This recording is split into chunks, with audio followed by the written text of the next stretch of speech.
સર્ગ 93 પર્ણકુટીમાં વસિષ્ઠ મુનિને થયેલો સિદ્ધનો સમાગમ. આ 93માં સર્ગમાં વસિષ્ઠજી પોતાની કોટડીમાં ધ્યાનમાં બેઠેલા એક સિદ્ધનું દર્શન કરશે અને પછી તે સિદ્ધ પોતાના વૃત્તાંતનું વર્ણન કરશે. વસિષ્ઠ બોલ્યા, પછી એ કૌતુક જોવાની ઈચ્છાથી હું પ્રયત્નપૂર્વક વિરામ પામ્યો અને આકાશમાં રહેલી મારી પર્ણકુટીમાં પાછો આવ્યો. ત્યાં આવી મેં ચારે બાજુ જોવા માંડ્યું તો કોઈ પણ ઠેકાણે મને મારો પોતાનો દેહ જોવામાં આવ્યો નહીં. ત્યાં તો મેં મારી આગળ માત્ર કોઈ એક સિદ્ધ પુરુષને જ રહેલા જોયા. તે બેઠા હતા, સમાધિનિષ્ઠ હતા અને પરમ પ્રેમરૂપ પરમ પદને પામેલા હતા.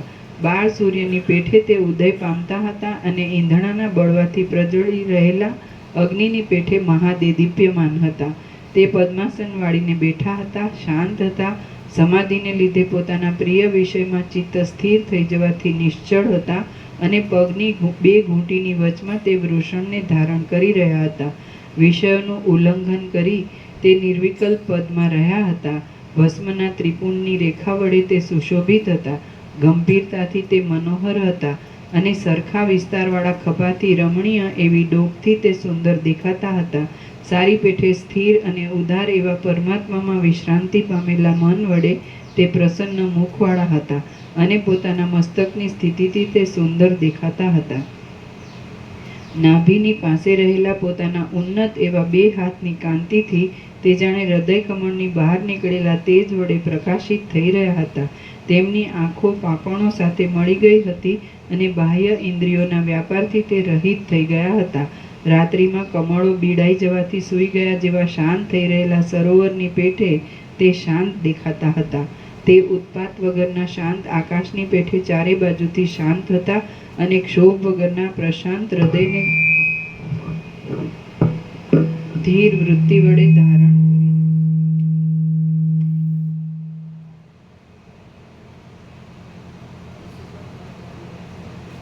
આના નંબર 1420.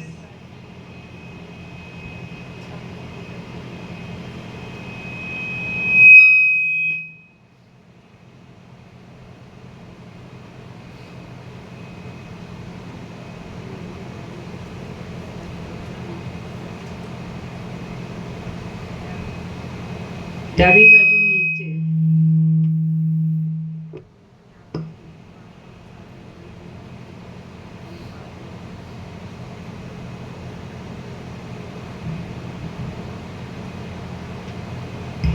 તેમની આંખો પાંપણો સાથે મળી ગઈ હતી અને બાહ્ય ઇન્દ્રિયોના વ્યાપારથી તે રહિત થઈ ગયા હતા. રાત્રિમાં કમળો બીડાઈ જવાથી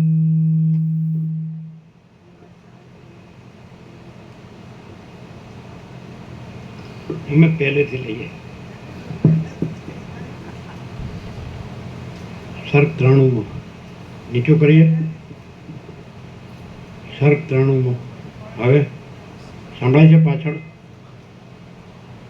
સંભળાય છે?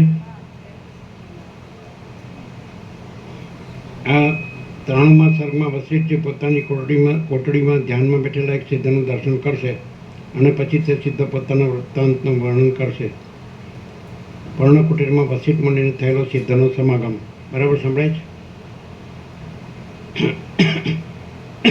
વસિષ્ઠ બોલ્યા, પછી એ કૌતુક જોવાની ઈચ્છાથી હું પ્રયત્નપૂર્વક વિરામ પામ્યો અને આકાશમાં રહેલી મારી પર્ણકુટીમાં પાછો આવ્યો. ત્યાં આવી મેં ચારે બાજુ જોવા માંડ્યું તો કોઈ પણ ઠેકાણે મને મારો પોતાનો દેહ જોવામાં આવ્યો નહીં. ત્યાં તો મેં મારી આગળ માત્ર કોઈ એક સિદ્ધ પુરુષને જ રહેલા જોયા. તે બેઠા હતા, સમાધિનિષ્ઠ હતા અને પરમ પ્રેમરૂપ પરમપદને પામેલા હતા. બાળ સૂર્યની પેઠે તે ઉદય પામતા હતા અને ઈંધણાના બળવાથી પ્રજ્વળી રહેલા અગ્નિની પેઠે મહાદેદીપ્યમાન હતા. તે પદ્માસન વાળીને બેઠા હતા, શાંત હતા, સમાધિને લીધે પોતાના પ્રિય વિષયમાં ચિત્ત સ્થિર થઈ જવાથી નિશ્ચળ હતા અને પગની બે ઘૂંટીની વચમાં તે વૃક્ષને ધારણ કરી રહ્યા હતા. વિષયોનું ઉલ્લંઘન કરી તે નિર્વિકલ્પ પદમાં રહ્યા હતા. ભસ્મના ત્રિપુણની રેખા વડે તે સુશોભિત હતા. ગંભીરતાથી તે મનોહર હતા અને સરખા વિસ્તારવાળા ખભાથી રમણીય એવી ડોકથી તે સુંદર દેખાતા હતા. સારી પેટે સ્થિર અને ઉદાર એવા પરમાત્મામાં વિશ્રાંતિ પામેલા મન વડે તે પ્રસન્ન મુખવાળા હતા. શેનો અવાજ આવે છે? બરાબર છે? સંભળાય છે?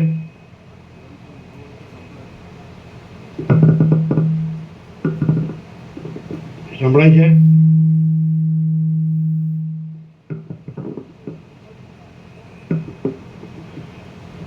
બોલો હવે ઊંચું કરવું છે? બરાબર નથી? કેવી રીતે કરવું? બોલો.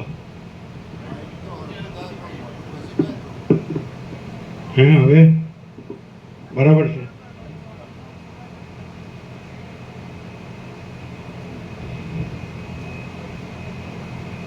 સારી પેટે સ્થિર અને ઉદાર એવા પરમાત્મામાં વિશ્રાંતિ પામેલા મન વડે તે પ્રસન્ન મુખવાળા હતા અને પોતાના મસ્તકની સ્થિતિ તે સુંદર દેખાતા હતા.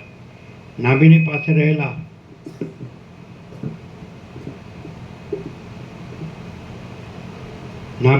રહેલા પોતાના ઉન્નત એવા બે હાથની કાંતિથી તે જાણે હૃદય કમળની બહાર નીકળેલા તે જોડે પ્રકાશિત થઈ રહ્યા હતા. હવે બરાબર છે? તેમની આંખો પાંપણો સાથે મળી ગઈ હતી અને બાહ્ય ઇન્દ્રિયોના વ્યાપારથી તે રહિત થઈ ગયા હતા. રાત્રિમાં કમળો બિડાઈ જવાથી સૂઈ ગયા જેવા શાંત થઈ રહેલા સરોવરની પેટે તે શાંત દેખાતા હતા. તે ઉત્પાદ વગરના શાંત આકાશની પેટે ચારે બાજુથી શાંત હતા અને ક્ષોભ વગરના પ્રશાંત હૃદયને ધીર વૃત્તિ વડે ધારણ કરી રહ્યા હતા. તે સમયે હું મારા દેહને દેખતો નહોતો અને પાસે રહેલા ચિત્તને જ દેખતો હતો. ત્યાં મેં મારા સુંદર ચિત્ત વડે વિચાર કર્યો, આ કોઈ મહાસિદ્ધ પુરુષ છે અને મારી પેટે જ એકાંતમાં વિશ્રાંતિ મેળવવાની ઈચ્છાથી તે આ દિશાની અંદર આ વિશાળ આકાશના એકાંત ભાગમાં આવી ચડેલ છે. એ મહાસિદ્ધ સત્ય સંકલ્પવાળા છે અને તે હું સમાધિ યોગ્ય એકાંત સ્થળમાં જાઉં એવા વિચારથી અહીં આવેલ છે. તેમણે અમારી પર્ણકુટી પોતાના ધ્યાન માટે યોગ્ય છે એવા વિચારથી જોયેલી જણાય છે. પછી તેમણે મારે આવવાનો કશો વિચાર કર્યો નહીં હોય. મેં ઘણા લાંબા કાળ સુધી મારા દેહની ઉપેક્ષા કરી હતી એટલે તે શબ જેવો થઈ ગયો હતો. આમ તો એ દેહને અહીંથી ફેંકી દે પર્ણકુટીરમાં સ્થિતિ કરેલ છે. મારું શરીર સ્થૂળ દેહ અહીં નાશ પામી ગયેલ છે. તો હું આતિવાહિક સૂક્ષ્મ દેહ વડે મારા પોતાના લોકમાં સપ્તર્ષિ લોકમાં જાઉં એવો નિશ્ચય કરી મેં ત્યાંથી જવાની પ્રવૃત્તિ કરી. તેટલામાં તો મારા સત્ય સંકલ્પનો ક્ષય થઈ જવાથી એ પર્ણકુટીર પણ જતી રહી. ત્યાં કેવળ આકાશ જ થઈ રહ્યું અને સમાધિમાં રહેલા એ સિદ્ધ પણ નિરાધાર થઈ જે નીચે પડ્યા. જેમ સ્વપ્નમાં થયેલા સંકલ્પ શાંત થઈ જતા સંકલ્પનગર ક્યાંય જતું રહે છે તેમ મારા સંકલ્પની શાંતિ થતાં તે મારી સુંદર પર્ણકુટીર પર ક્યાંય જતી રહી. વળી વાદળામાંથી જેમ જળની વૃષ્ટિ થાય, આકાશમાંથી પવને ફેંકેલો વરસાદ જેમ નીચે પડે અને પ્રલયકાળમાં જેમ ચંદ્રબિંબ નીચે પડે તેમ તે ધ્યાનનિષ્ઠ સિદ્ધ પુરુષ પણ ત્યારે નીચે પડ્યા. જેમ વિમાનમાં બેઠેલો કોઈ પુણ્યવાન પુરુષ પુણ્યનો ક્ષય થતાં નીચે પડે છે, જેમ વૃક્ષનું મૂળ કપાઈ જતાં તે નીચે આવી પડે છે અને જેમ આકાશમાં ફેંકેલો પથ્થર પાછો નીચે આવી પડે તેમ સિદ્ધ મહાત્મા પણ નીચે પડ્યા. હું જ્યાં સુધી અહીં રહું ત્યાં સુધી આ પર્ણકુટીર રહો એવો મારો પ્રસન્નનો સંકલ્પ ક્ષીણ થયો એટલે તે પર્ણકુટીર પણ જતી રહી અને પર્ણકુટીરનો ક્ષય થતાં તે સિદ્ધ મહાત્મા પણ ક્ષરવારમાં નીચે આવી પડ્યા. આમ એ સિદ્ધ પુરુષ પડવા લાગે એટલે મને તેમની સુજનતા જોવાનું કૌતુક થયું અને હું પણ આતિવાહિક મનોમય દેહ વડે તેમની સાથે આકાશમાંથી પૃથ્વી ઉપર નીચે આવ્યો. જેમ ચક્રીના કુંડાળામાં ભમતો જળ વાયુવ્યુહના વલણની સાથે નીચે પેસતું જાય છે તે એ સિદ્ધ મહાત્મા 7 દ્વીપ અને 7 સમુદ્રને અને દેવતાઓને રમવાની કાંચનમય પૃથ્વીમાં નીચે પડ્યા. પ્રાણનો અપાન વડે ઉર્ધ્વ ભાગમાં આકર્ષણ થતાં પગનો ભાગ જેમ પૃથ્વીને અડે છે અને મસ્તકનો ભાગ જેમ ઊંચો રહે છે તેમ પદ્માસન વાળેલી સ્થિતિથી એ સિદ્ધ પૃથ્વી પર પડ્યા.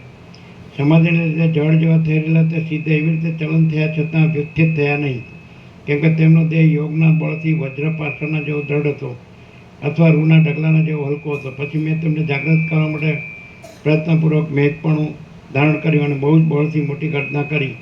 આમ હું મેઘરૂપ થઈ ગયો હતો. વર્ષાઋતુ જેમ મયુરને જાગૃત કરે છે તેમ મેં પોતાની બુદ્ધિની ચતુરાઈ વડે તે દિશામાં મોટા કરાઓરૂપી વજ્રને ફેંકી તે સિદ્ધ મહાત્માના સમાધિમાંથી જાગૃત કરી દીધા. એ સિદ્ધ મહાત્મા સમાધિમાંથી વ્યક્તિત થયા એટલે જેમ વર્ષાઋતુમાં જળની ધારાઓનો સમૂહ પડવાથી કમળનો સમૂહ વિકસિત થઈ જાય છે તેમ તે વિકસિત નેત્રવાળા થઈ ગયા અને તેમની અવયવોની શોભા મહાદેદીપ્યમાન દિસવા લાગી. પ્રબોધને પ્રાપ્ત થયેલા પરમ શાંત સ્થિતિમાં રહેલા અને પરમાર્થ સ્થિતિમાં હેતુરૂપ એવી સમાધિમાંથી નિવૃત્ત થઈ ગયેલા એ સિદ્ધ મહાત્માને મેં સચ્ચ વૃત્તિ વડે પૂછ્યું, હે મુનિ શ્રેષ્ઠ, આપ ક્યાં રહ્યા છો અને શું કરો છો? આપ આટલા બધા ઊંચેથી નીચે પડે છતાં આપના ચિત્તમાં એ વિશે કેમ કશી ખબર ન પડી? આ પ્રમાણે મારું કહેવું સાંભળીને સિદ્ધ મહાત્માએ પોતાની પૂર્વ સ્થિતિનું સ્મરણ કર્યું અને ચાતક પક્ષી જેમ વરસાદ તરફ મધુર વચન ઉચ્ચારે તેમ તે મારા તરફ આ પ્રમાણે સુંદર વચન બોલ્યા. હું જ્યાં સુધી મારા વૃત્તાંતનું સ્મરણ કરું ત્યાં સુધી આપ થોભો. પછી હું મારું પાછળનું સર્વ વૃત્તાંત આપને કહીશ. મનુષ્ય જેમ દિવસમાં કરેલા કર્મને સાયંકાળે સંભાળે છે તેમ એ સિદ્ધ મહાત્માએ મને એ પ્રમાણે કહી પોતાના સમગ્ર પૂર્વ વૃત્તાંતને સંભાળવા માંડ્યું. પછી તે ચંદ્રમાના કિરણ જેવા શીતળ આનંદ ઉપજાવનાર, અનિંદ્ય, નિર્દોષ અને સુખ ઉત્પન્ન કરનાર વચન બોલ્યા. સિદ્ધ બોલ્યા, હે મહારાજ, મેં આપને હમણાં ઓળખ્યા છે. હું આપને નમન કરું છું. મારો થયેલો પ્રથમ દર્શન સમયે નમન ન કરવા રૂપી અપરાધ આપે ક્ષમા કરવો, કેમ કે ક્ષમા કરવી એ સત્પુરુષોનો સ્વભાવ છે. એ મહારાજ, એમ ભમરો કમલનીઓમાં ભ્રમણ કરે છે તેમ હું ભોગ અને સુગંધ વગેરેથી મનમોહક એવી દેવતાઓની ઉપવન ભૂમિમાં ઘણા લાંબા કાળ સુધી ભમ્યો છું. હું સંસારરૂપી સાગરની અંદર દ્રશ્યરૂપી તરંગો વડે વ્યાકુળ બની ગયો હતો. જેમ ચાતક પક્ષી વૃષ્ટિનો અટકાવ છતાં ઉદ્વેગ પામે છે તેમ હું કાળે કરી ઉદ્વેગ પામ્યો હતો. હું ચિત્તરૂપી જળના તરંગોમાં ક્રીડા કરવાથી દ્રશ્યરૂપી નદીના ચક્રના જેવી ચક્રીઓમાં ત્રણતો જતો હતો. મેં ઉદ્વેગ પામી જે આ પ્રમાણે વિચાર કરવા માંડ્યો, પરમ તત્વ જેમાં સારૂપ છે એવા ભોગોમાં શી મનોહરતા રહી છે? માટે હું ઉદ્વેગ રહિત નિર્વિકાર ચિદાકાશની અંદર જ કેવળ વિશ્રાંત થઈ રહું. આ જગતમાં સદસ્પર્શ રૂપ રસન ગંધ એ 5 વિષયો વિના બીજું કશું દેખાતું નથી. તો પછી એવા પરિચ્છિન્ન અલ્પ સુખમાં હું કેમ રમું? આ સર્વ શબ્દ આદિ વિષય કેવળ ચિદાકાશ રૂપ છે અને ચિન્માત્ર છે. એ ચિદાકાશની અંદર અસત્ય આકારે મિથ્યારૂપે દેખાતા શબ્દાદિ વિષયોમાં હું ઉન્મત્તની પેઠે કેમ આનંદ માનું? ખરું જોતા શબ્દાદિ વિષયો વિષની પેઠે જ મરણ, ઉન્માદ આદિના હેતુરૂપ છે. સ્ત્રીઓ કામને લીધે વિશેષ કરી મોહ ઉત્પન્ન કરનારી છે અને રાગ માત્ર રસિક પુરુષને પણ વિરસતા ઉપજાવનાર છે. આ બધામાં આસક્ત રહેનાર કયો પુરુષ નાશ નથી પામતો? ત્વરિત ગતિવાળી જૂની જરાવસ્થારૂપી મોટી બગલી જીવિતરૂપી શેવાળની અંદર આ મોટી માછલી ભક્ષ્ય માટે મળી છે એમ સમજી શરીરને ગળી જવા ઈચ્છે છે. આ શરીર સમુદ્રમાં ઉત્પન્ન થયેલા પરપોટાની પેટે ક્ષણવારમાં નાશ પામી જાય તેવું છે. તે દીવાની શિખાની પેટે પોતાની પાસે દેખાતા છતાં પળવારમાં અદૃશ્ય થઈ જાય છે. આ જીવિતરૂપી નદી વિવિધ પ્રકારના વિક્ષેપોરૂપી તરંગવાળી છે. ચક્રના જેવી ચક્રીઓને પેદા કરનારી છે. જન્મ મરણરૂપી મોટા બંને કાંઠાવાળી છે. સુખદુઃખરૂપી તરંગોને ધારણ કરનારી છે.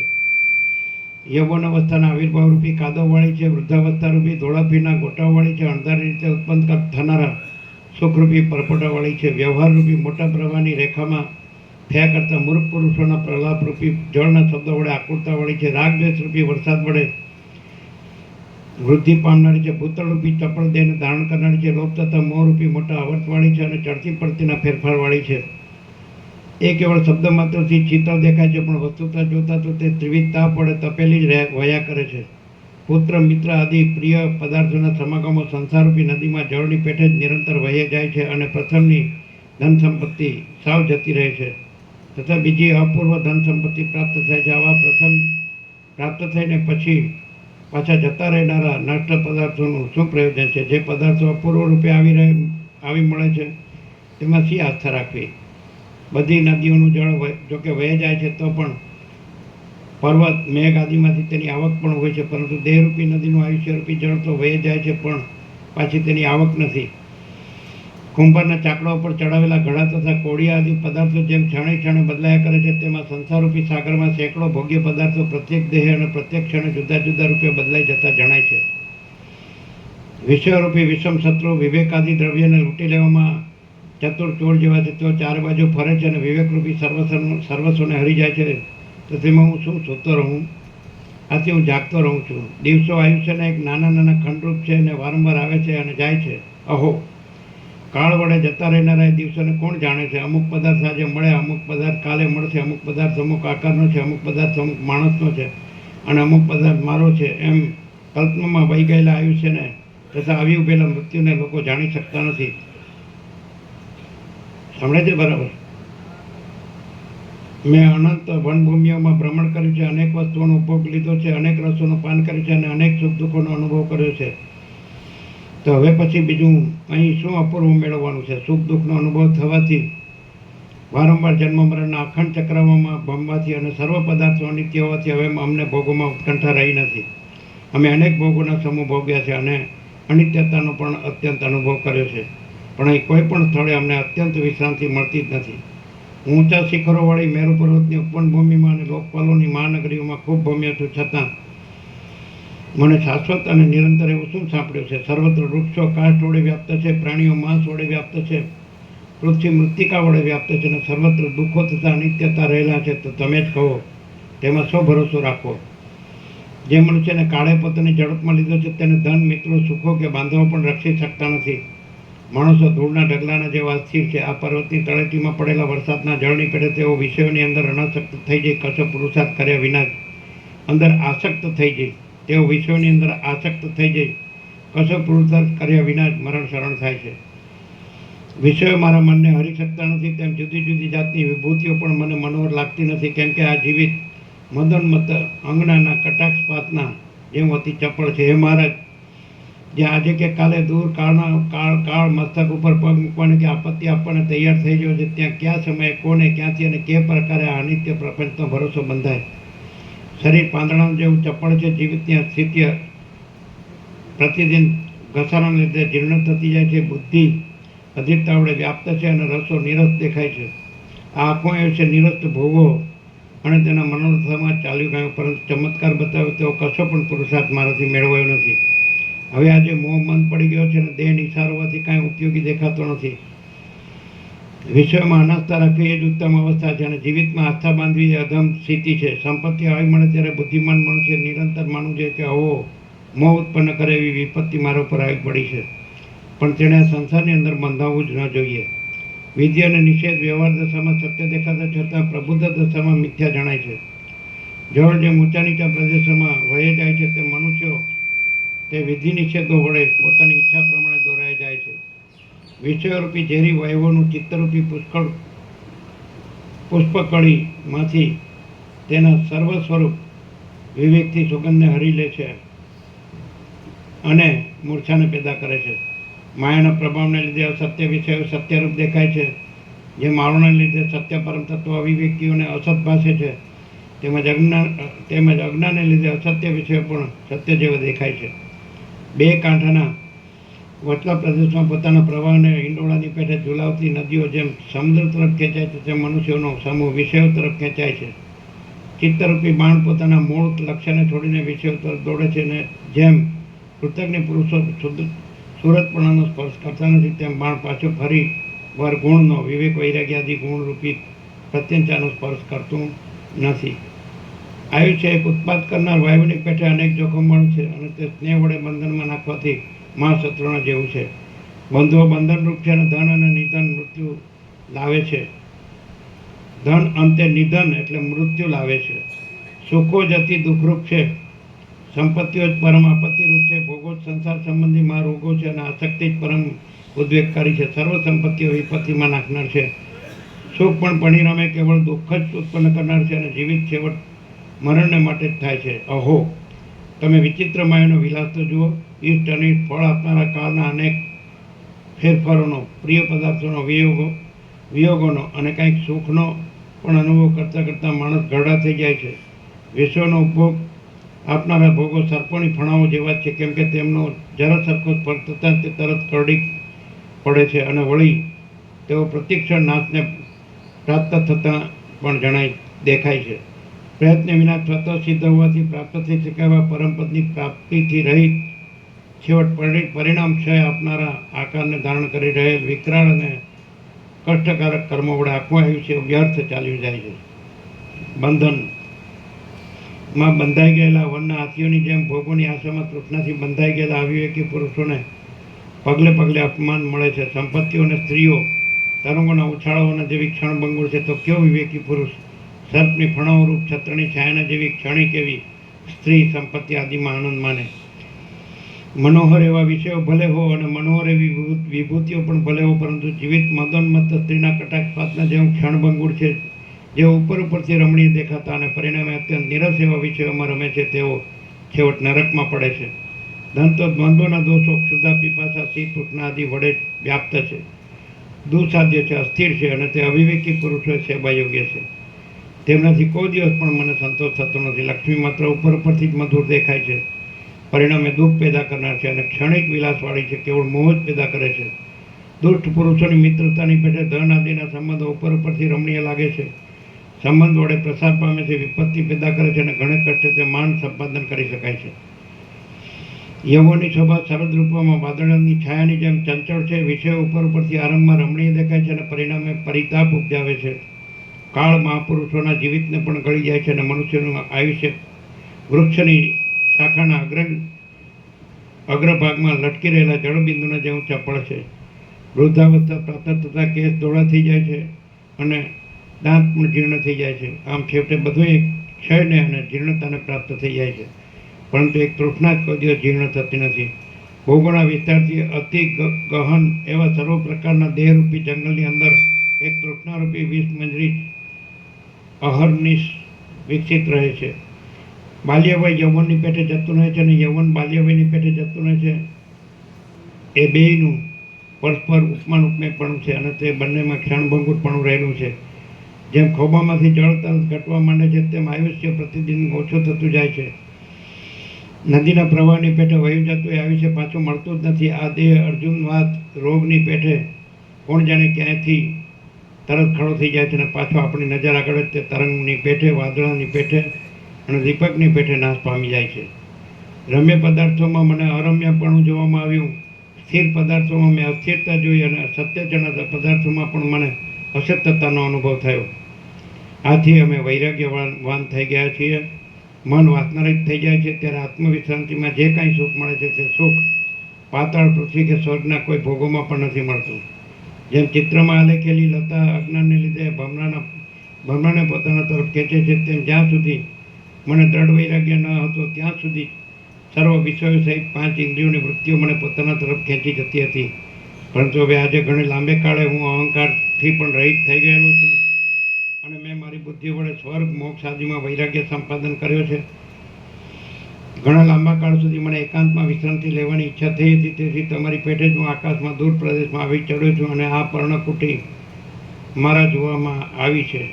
આ પર્ણકુટી આપની છે એવું જ્ઞાન મને આજે જ થયું છે. આપ પાછા અહીં પધારશો એવો વિચાર મારા ચિત્તમાં આવ્યો જ ન હતો. હું અહીંથી આવ્યો તે સમયે મેં અનુમાનથી એમ જાણ્યું છે કે કોઈ સિદ્ધ મહાત્મા અહીં રહેતા હતા અને તે પોતાની મેળે દેહનો ત્યાગ કરી દઈ નિર્વાણને પ્રાપ્ત થઈ ગયેલા છે. હે ભગવાન, આ મારું વૃત્તાંત છે. હું અમુક છું તે સર્વ પણ મેં આપને યથાસ્થિત રીતે કહ્યું છે. હવે આ અપરાધમાં દંડ કે અનુગ્રહ જેમ આપના ધ્યાનમાં આવે તેમ સુક્તિ કરો. એ મારા સિદ્ધ પુરુષો પણ જ્યાં સુધી સમાધિ પરાયણ થઈ પોતાના અંતરાત્મામાં બધી વસ્તુ વિશે ઉત્તમ બુદ્ધિ વડે વિચાર કરી પૂરેપૂરો નિર્ણય કરતા નથી, ત્યાં સુધી તેમને ત્રણેય કાળમાં બનનાર વૃત્તાંતનું કોઈ પણ બરાબર જ્ઞાન થતું નથી. બ્રહ્મા આદિના મનનો પણ એવો જ સહજ સ્વભાવ છે, તો મારા જેવા અલ્પજ્ઞ માટે તો શું કહેવું. શ્રી યોગાસિત મહારામાયણમાં નિર્વાણ પ્રકરણના ઉત્તરાર્ધમાં પર્ણકુટીરમાં વશિષ્ઠ સિદ્ધ સમાગમ નામનો સર્ગ 93 સમાપ્ત. સર્ગ 94.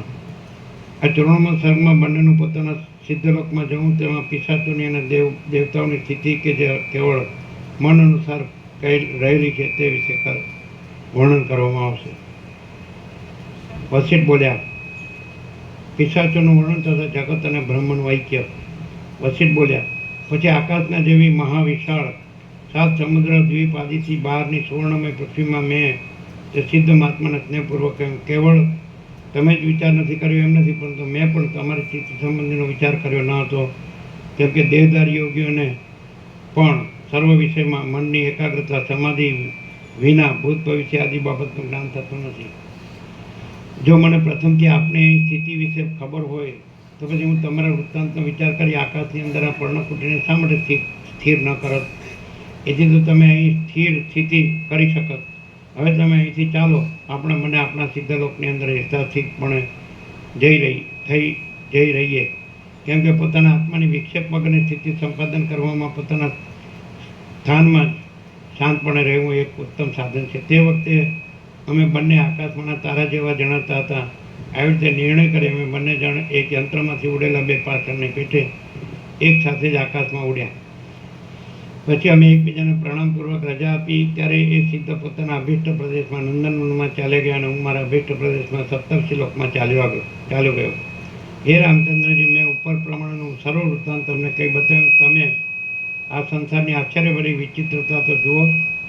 રામ બોલ્યા, આપના પાર્થિવ દેહ તો રજરૂપ થઈ જાય, અણુરૂપ થઈ ગયો હશે. તે પછી આપે ક્યાં દેહ વડે સિદ્ધલોકમાં ભ્રમણ કર્યું? વસિષ્ઠ બોલ્યા, હું જગતરૂપી ઘરની અંદર સિદ્ધ પુરુષોની સેનામાં અને લોકપાલોની નગરીઓમાં ભમતો હતો. મને એ સમયનું વૃત્તાંત સાંભળ્યું તે તમે સાંભળો. હું સ્થૂળ દેહથી રહિત હતો અને આત્માઈ સૂક્ષ્મ દેહ વડે યુક્ત હતો. હું જો કે ઇન્દ્રના નગરમાં ગયો હતો, પણ ત્યાં મને કોઈ દીઠો નહીં. હે રામચંદ્રજી, તે સમયે હું આકાશની પેઠે નિરાકાર થઈ રહ્યો હતો. અરે આધાર કે આધે એ કશું ત્યાં હતું નહીં. હું તો ચિદાકાશ વડે સત્તાવાળા મનરૂપ જ થઈ ગયો હતો. તમારા જેવા સ્થૂળ દ્રષ્ટિવાળાઓને હું ગ્રહિતા રૂપે, ગ્રહણ કરનાર તરીકે ગ્રાહ્ય રૂપે જણાતો ન હતો. તેમજ મારામાં દેશકાળાદીનું પણ કોઈ ઠેકાણે પરિવર્તન થતું ન હતું. હું મનના મન રૂપે જ રહ્યો હતો. પૃથ્વી આદિ સ્થૂળ આકારથી રહિત જ હતો અને તેને લીધે જ હું પદાર્થોનો કશો અવરોધ કરતો ન હતો. મારો આકાર સંકલ્પ પુરુષના જેવો હતો. મને પદાર્થોના સમૂહો કાંઈ પણ પ્રતિબંધ કરી શકતા ન હતા. હું પોતે પોતાના અનુભવને જોયા કરતો હતો અને મારી પેટે જ મનોમય રૂપે રહેલા પુરુષો સાથે હું વ્યવહાર કરતો હતો. આ બાબતમાં સ્વપ્નમાં થતા અનુભવો દ્રષ્ટાંતરૂપ છે. બાકી જે પોતાના અનુભવને પણ ન માને તેઓ સાથે તમારે વધારે તકરાર કરવાની કાંઈ જરૂર નથી. જેમ સ્વપ્નમાં ગતિ કરનાર મનુષ્ય સ્વપ્નની અંદર મનોમય દેહ ઘરમાં વ્યાપાર કરતો હોય તો પણ તે બીજાની સેવામાં આવતો નથી, તેમ હું આકાશમાં રહેલા દેવતાઓની પાસે રહ્યો તો છતાં તેમણે મને દીઠો નહીં. હું બીજા પાર્થિવ શરીરવાળાઓને દેખતો હતો, પરંતુ હું અતિવાહિક સૂક્ષ્મ દેહ રહ્યો હતો અને મને કોઈ પણ દેખતું ન હતું. રામ બોલ્યા, તમે સ્થૂળ દેહના અભાવને લીધે જ્યારે આકાશના જેવા નિરાકાર હતા, ત્યારે સુવર્ણમય ભૂમિમાં આપને સિદ્ધ મહાત્માએ શી રીતે દીઠા? વસિષ્ઠ બોલ્યા, અસ્મદાદી જ્ઞાન વડે અને યોગ વડે સિદ્ધ પુરુષો સત્ય સંકલ્પને લીધે પોતાના સંકલ્પને આધારે કલ્પાયેલા પદાર્થોને દેખે છે, પણ જે પોતાના સંકલ્પ વડે કલ્પાયેલા નથી તેને નથી દેખતા. પુરુષ જ્ઞાન યોગ આદિ વડે શુદ્ધ આત્મજ્ઞાન વાળો હોય છે, છતાં લૌકિક વ્યવહારોમાં નિમગ્ન થઈ જવાથી તે ક્ષણવારમાં પોતાના અતિવાહિક સૂક્ષ્મ સ્વરૂપને ભૂલી જાય છે. મને આ સિદ્ધ મહાત્મા ભલે દેખો એમ મારા મનમાં સંકલ્પ થયો, તેથી મારા સત્ય સંકલ્પને લીધે તેણે મને દીઠો. આમ હું તે સિદ્ધના સંકલ્પના વિષયરૂપ થઈ રહ્યો હતો. બીજા સામાન્ય જીવો ભેદભાવના દળપણના લીધે સત્ય સંકલ્પ હોઈ શકતા નથી, પણ એ સિદ્ધ મહાત્મા તો ભેદભાવના બાધિત થઈ જવાથી સત્ય સંકલ્પ હતા. કદાચિત બંને સિદ્ધ પુરુષો અને તેમનો ઈચ્છિત પરસ્પર વિરુદ્ધ હોય તો તેમાં જેના આત્મજ્ઞાનની નિર્મળતાનો અધિક પણ હોય તથા જેનો પુરુષ પ્રયત્ન પ્રબળ હોય તે જય મેળવે છે. હું સિદ્ધોની સેનામાં અને લોકપાલોની નગરીઓમાં ભમતો હતો અને વ્યવહારોના સમુદાય વડે મને મારું અતિવાહિક સૂક્ષ્મપણું ભૂલાઈ ગયું હતું. ત્યારે હું મહાવિશાળ આકાશની અંદર બીજાઓની સાથે વ્યવહાર કરવા લાગ્યો, છતાં મને ચંચળને કોઈ પણ દેખતું ન હતું. એ નિર્મળ રામચંદ્રજી, હું જો કે દેવલોકમાં અત્યંત શબ્દ કરતો હતો, પણ સ્વપ્ન પુરુષની પેટે મારો શબ્દ કોઈને પણ સાંભળવામાં આવતો ન હતો. મારો દેહ કેવળ મનોમય જ હતો. તેથી જો હું કોઈને હસ્તાદિનો અવલંબ આપવા ધારું તો પણ તે હસ્તાદિ બીજાના અવલંબનરૂપ થઈ શકે નહીં. અમે રામચંદ્રજી, હું આકાશને એક પિશાચરૂપ હતો અને મેં દેવલોકની અંદરના પિશાચપણાનો અનુભવ કર્યો હતો. રામ બોલ્યા, આ લોકમાં પિશાચો કેવા આકાર રહે છે, તેઓ કયા સ્થાનમાં રહે છે, તેઓ કેવી જાતિના, કેવા આચારના, કેવા અંતઃકરણના અને કેવા હોય છે? વસિષ્ઠ બોલ્યા, આ લોકમાં કઈ જાતના પિશાચો હોય છે તે હું કઈ બતાવીશ, તમે તે સાંભળો. જે માણસ પ્રસંગ પ્રાપ્ત વચનો બોલતો નથી તે સભ્ય સભામાં બેસવા યોગ્ય ગણાતો નથી. કેટલાક પિશાચો આકાશના જેવા અને મનોમય સૂક્ષ્મ દેહવાળા હોય છે. તેઓ પોતાના મન વડે સ્વપ્નની પેટે કલ્પી લીધેલા હાથ પગ આદિ અવયવો વડે યુક્ત હોય છે. તેઓ તમારી પેટે જ પોતાના આકારને દેખે છે અને પિશાચો બીજા મનુષ્યમાં ભ્રમ ઉત્પન્ન કરનારી અને ભય ઉપજાવનારી પોતાની છાયા વડે, પ્રતિબિંબ વડે બીજાના ચિત્તમાં પ્રવેશ કરે છે, તદ્રુપ જેવા બની જાય છે. તેઓ મનુષ્યના દુઃખભોગોને આપનાર કાલ, કર્મ, વાસના વગેરે નાના પ્રકારની ભ્રાંતિ, ચેષ્ટા આદિ આકારે પેદા કરે છે. વખતે તેઓ મનુષ્યને મારી નાખે છે. વખતે અલ્પ સત્વ અને અલ્પ બળવાળા મનુષ્યની રુધિરાદી ધાતુઓને ચૂસી લે છે. વખતે તેમના બળને અને સત્વને હરી લે છે. એ વખતે ચિત્તને દબાવી જીવોની હિંસા પણ કરે છે. કેટલાક પિશાચો આકાશને જેવા હોય છે, કેટલાક પિશાચો ઝાકળના જેવા હોય છે, કેટલાક સ્વપ્નનગરના જેવા આકારવાળા હોય છે અને કેટલાક સાકાર છતાં આકાશના જેવા નિરાકાર જ હોય છે. કેટલાક પિશાચોનો આકાર વાદળાઓના જેવો હોય છે, કેટલાક તો પવનરૂપી દેહવાળા હોય છે અને કેટલાક તો ભ્રમરૂપે જ દેખાતા હોય છે. અને બધાનું વાસ્તવ રૂપ જોઈએ તો તે બુદ્ધિમય અને મનોમય જ છે. સ્થૂળ દેહના અભાવને લીધે તે કોઈનાથી ગ્રહણ કરી શકાતા નથી, તેમ પોતે કોઈને ગ્રહણ કરી શકતા નથી. તેમનું શરીર આકાશનું જેવું શૂન્ય હોય છે, છતાં તેઓ પોતાના આકારને દેખે છે. તેઓ કર્મયોગે પ્રાપ્ત થનાર ટાળ તડક આદિ સુખ દુઃખને પ્રાપ્ત થાય છે. તેઓ બહારના જળ આદિ પદાર્થો પીવાને કે અન્ન આદિ જમવાને અર્થાત પોતાની મરજી પ્રમાણે લેવ દેવ ઇત્યાદિ વ્યવહાર કરવાને સમર્થ થઈ શકતા નથી. તેઓ ઈચ્છા, દ્વેષ, ભય, ક્રોધ, લોભ, મોહ વગેરેથી યુક્ત હોય છે અને મંત્ર, ઔષધ, તપ, દાન, ધૈર્ય તથા ધર્મ વડે તેમને વશ કરી શકાય છે.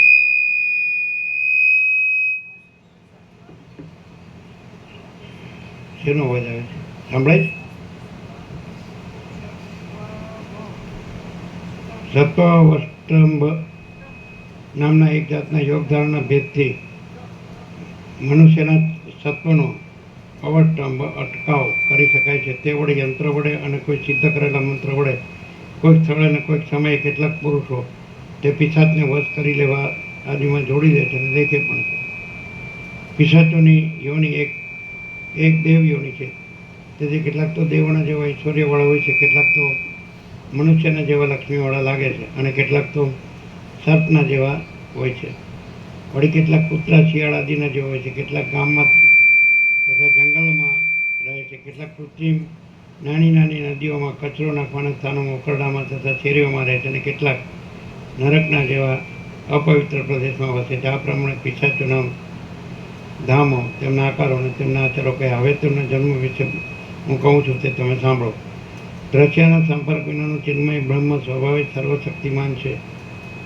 તે દ્રશ્યને કલ્પી લઈને પોતાને અમુક પરિચ્છિન્ન રૂપે સમજે છે અને તેવા રૂપે જ થઈ રહે છે. આ જીવરૂપ છે એમ તમે સમજો. એ જીવ અભિમાન વડે પ્રૌઢપણાને પ્રાપ્ત થાય છે ત્યારે અહંકારના નામથી ઓળખાય છે. તે અહંકાર પુષ્ટ થાય છે ત્યારે મનના નામથી ઓળખાય છે. આમ તત્વવેત્તાઓનું સમજવું છે એ મનરૂપ જીવ જ સમષ્ટિરૂપ રૂપે બ્રહ્મા કહેવાય છે અને તેનું સ્વરૂપ સંકલ્પરૂપ અને આકાશરૂપ જ છે. અસત્ય જગતનું બીજ પણ અસત્ય જ છે અને વસ્તુતઃ જોતા તે નિરાકાર છે. આ મન જ સમષ્ટિ રૂપે બ્રહ્મા કહેવાય છે. તે સંદેહ હોવા છતાં નિર્મળ ચિદાકાશ રૂપ જ છે. તેનો આકાર સ્વપ્ન પુરુષના જેવો છે અને સત્યરૂપ ભાસના છતાં તે સદાકાળ સત્ય છે. તે પોતે પૃથ્વી આદિ આકારથી રહિત છે. તેનો દેહ અતિવાહિક સૂક્ષ્મ છે, કેમ કે આકાશની અંદર રહેનાર સંકલ્પનો પાર્થિવ પૃથ્વી આદિ સંબંધી આકાર ક્યાંથી જ હોય.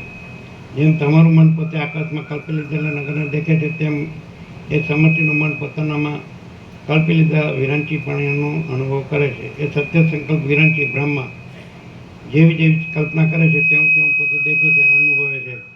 તો પછી ચિદ્રૂપ જીવ જ્ઞાન શક્તિને લીધે શા માટે ન દેખે કે ન અનુભવે? બ્રહ્મા વસ્તુતઃ જોતા શૂન્ય રૂપ જ છે. તે બ્રહ્મ ચિદાકાશની અંદર શૂન્ય એવા જે કાંઈ બ્રહ્મને જોઈએ છે તે આ જગત કહેવાય છે. બ્રહ્મ જ બ્રહ્મની અંદર પોતાના સ્વરૂપમાં વિવર્ત પામે તેવા રૂપે થઈ રહેલ છે. ઘણા કાળની એક ભાવનાને લીધે જગતને દ્રઢ પ્રતિભાસ થઈ રહ્યો છે અને તે લાંબા કાળના સ્વપ્નના જેવું સુંદર તથા ઘટ્ટ જોવામાં આવે છે. બ્રહ્મા અતિવાહિક સૂક્ષ્મ દેહને ધારણ કરી રહ્યા છે અને તેમને ઘણા લાંબા કાળની ભાવનાને લીધે અનેક સૃષ્ટિ અનુભવમાં આવે છે. બાકી ખરું જોતા એ સર્વ બ્રહ્મરૂપ જ છે, પરંતુ પ્રકટ ઉત્કર્ષને લીધે બ્રહ્માનો અતિવાહિક સૂક્ષ્મ દેહ પણ આધિભૌતિકપણાને પ્રાપ્ત થઈ ગયેલો છે. તેથી જ તે સૃષ્ટિ રૂપે કહેવામાં આવે છે અને તેમાં અનેક ભેદોની પ્રતીતિ થાય છે. એ બ્રહ્મનું વાસ્તવિક સ્વરૂપ જોઈએ તો બ્રહ્મરૂપ જ છે. તેમજ જીવ અને જગત એ બંને પણ બ્રહ્મરૂપ જ છે, બ્રહ્મરૂપ છે. વસ્તુતઃ તેની ઉત્પત્તિ જ થઈ નથી. શૂન્યપણું અને આકાશ એ બંને જેમ એક જ છે, તેમ જગત અને જીવ એ બંને પણ એક જ છે. પવન અને ચલન શક્તિની પેઠે તે એકરૂપે જ રહેલ છે. તમે જેમ તમારા મિથ્યા એવા સંકલ્પ પુરુષને સત્ય લેખો છો, તેમ એ બ્રહ્મ પણ પોતાના દેહને પંચમહાભૂત રૂપે સમજે છે. બાકી એ દેહ સાવ મિથ્યા જ છે અને વાસ્તવ નથી. એ બ્રહ્માંડને આકારે થઈ રહેલા પોતાના શરીરની ધાતુઓમાં પૃથ્વી આદિ 5 નામ પાડે અને તેઓ પુષ્ટતાને પ્રાપ્ત થતા જગત રૂપે થઈ રહેલ છે. જેમ તમારો પોતાનો સંકલ્પ અસત્ય છે છતાં તમને સત્ય રૂપે અનુભવમાં આવે છે, તેમ સમષ્ટિના આત્મારૂપ બ્રહ્મા પોતાના સંકલ્પને સત્ય રૂપે જ અનુભવે છે. બ્રહ્મ પોતે ચિદાકાશ રૂપ છે અને તેનો સંકલ્પ પણ ચિદાકાશ રૂપ છે. આમાં સર્વ જગત બ્રહ્મના એક સંકલ્પ રૂપ અને સ્વપ્ન રૂપ છે. તેમ તેણે કરેલી આ જગતની ઉત્પત્તિ તથા નાશ એ બંને પણ સ્વપ્ન જેવા જ છે. બ્રહ્મનું સમષ્ટિ મન જેવા પ્રકારની સત્યતાને ધારણ કરે છે તેવા જ પ્રકારની સત્યતાને તેના અંશોમાં રહેલી છે. આથી તેણે બનાવેલી ઇન્દ્ર, ચંદ્ર, રુદ્ર અને સૂર્ય તેના કિરણો વગેરે પણ તેવા જ સત્યતાવાળા છે. પરમાર્થ દ્રષ્ટિથી જોતા આમ છે તો પછી અનેક જગતના સમૂહ એક જાતનું મનોરાજ્ય છે એમ કહી શકાય છે. તે શૂન્ય છે, નિરાલંબ છે અને ચિદાકાશ જ પોતાના સ્વરૂપમાં તે વરૂપે વિવર્ત ભાવે થઈ રહેલા ભાષે છે. જેમ સ્વપ્નનગર ચિદાકાશ રૂપ છે અને સંકલ્પ વડે કલ્પી કાઢેલો પર્વત પણ ચિદાકાશ રૂપ છે, તેમ બ્રહ્મા તથા જગતે સર્વ પણ નિરાકાર સ્વચ્છ ચિદાકાશ રૂપ છે. નિરંતર અને અવિનાશી એવા ચિદાકાશની અંદર આ દ્રશ્ય જળ આભાસ રૂપે જ માત્ર ખડી થઈ રહેલી દેખાય છે. તેથી સૃષ્ટિના આદિ, મધ્ય તથા અંતની જે કાંઈ પ્રતીતિ થાય છે તે મિથ્યા રૂપે જ ઉદય પામે છે. એ નિર્મળ રામચંદ્રજી, તમે, હું અને જગત ઇત્યાદિ જે કાંઈ છે તે ચિદાકાશ રૂપ જ છે, તો પછી તેમાં ઉત્પત્તિ અને નાશની વાત જ ક્યાં રહે? જ્યારે સર્વ મિથ્યા છે ત્યાર પછી નિરર્થક અનર્થ ઉત્પન્ન કરનાર રાગ, દ્વેષ, ભય આદિ વિકારો શા માટે ઉદય પામે છે તે જ તમે કહો, તે તમે જ કહો. હે પ્રિય રામચંદ્રજી, વસ્તુતા જોતા સૃષ્ટિ આદિ કશું પણ છે નહીં, તેમ સૃષ્ટિ કે તેનો અભાવ એ કશો પણ નથી, પરંતુ સદાકાળ એક જ સ્વરૂપમાં રહેનાર પરબ્રહ્મ જ નિરંતર એવી રીતે જગત આદિના આકારે પ્રતીતિમાં આવે છે. ચારે બાજુથી શૂન્ય, વિશાળ વિસ્તારવાળા અને ચિત્સત્તારૂપી સ્વચ્છ જળ વડે પરિપૂર્ણ ચિદાકાશની અંદર ચિદાકાશ રૂપી અક્ષય ક્ષેત્ર છે. કલ્પનારૂપી કાદવથી તે વ્યાપ્ત થાય છે ત્યારે ચિદાકાશ રૂપી બીજમાંથી અનેક પ્રાણીઓ રૂપી શિલાઓની પંક્તિઓ ઉત્પન્ન થાય છે અને થશે. ખરી રીતે જોતા તો એ ચિદાકાશ રૂપ જ છે. તત્વદ્રષ્ટિ વડે જોઈએ તો અહીં કોઈ ક્ષેત્ર પણ નથી, તેની અંદર કાંઈ વાવણી પણ થઈ નથી, કાંઈ બીજ પણ નથી. પૂરું થઈ ગયું. ક્યારે? અહીંયા 1428 1428 થઈ ગયા ને પૂરા? 25 થઈ ગયા તો પેલા બોલવું જોઈએ ને. 1000 થયું. લાવો પાછું.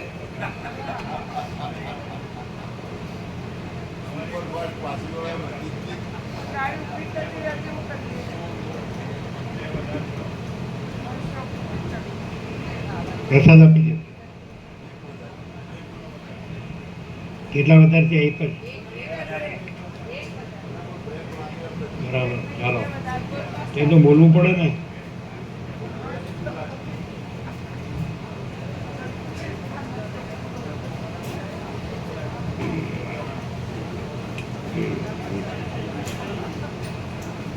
જો એક્ઝેક્ટ